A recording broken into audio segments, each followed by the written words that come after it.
My Christmas spider tutorial. There's no right or wrong way to make these. You will need 24 gauge wire and then 14 or 16 gauge wire. I think you could make it all with 24 gauge if you really want to. And then some basic jewelry or beading tools. And then of course, don't forget your assortment of beads. Whatever you like is perfectly fine. This is a nice assortment I got from Michael's. I have never ever measured my beads until today, but if you need to, here you go.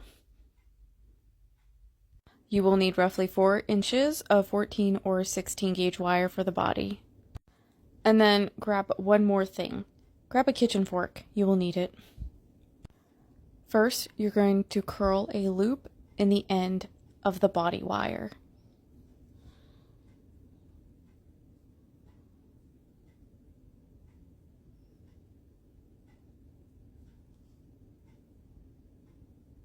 Once you get it nice and tight, you can go ahead and start adding the body beads.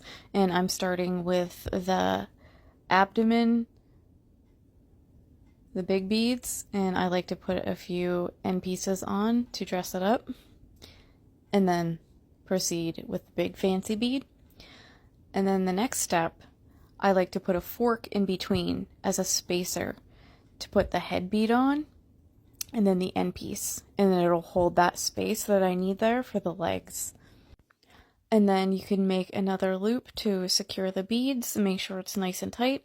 I like to do a little spinny twirl, give it a nice little swirled end to dress it up.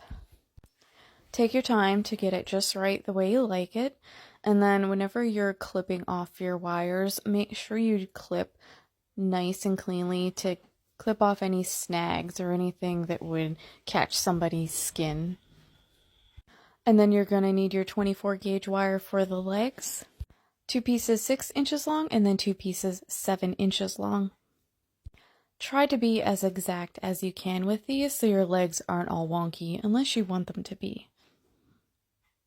Then you're going to want to fold them exactly in half. Use the ruler if you need to be sure you get it correct. Gather them all up, and then you're going to wrap it around the body wire, completely crossed over, nice and tight up to the other side. Just pull them as gently and tightly as you can to get them into place. And then you're going to fan the legs out. I like the 2 shorter legs on the outside on each side, and then the 2 longer legs on the inside on each side. You can do this however you wish. I do the same pattern on the 2 inside longest legs on the one side, and you can do whatever pattern you like. There is no right or wrong way, and actually when I started this one, I didn't like the pattern that I did, so I restarted over again. But once you get it perfect, you want to secure the feet as soon as possible because the beads will go everywhere. So do a nice little curl for the toes, and then go ahead and clip it off once you get it nice and tight. And then I'm going to do the exact same design on the other inside leg. And then once I get that done, I switch to the other side to get the other 2 inside legs finished so that the design is fresh in my mind and I don't have to guess what I did. For the shorter outside legs, I just remove a few of the beads from the design and proceed from there. It really is not all that complicated if you simplify it, and always make sure to curl your feet, secure them nice and tight, and there you go. There is your Christmas spider, and it's beautiful.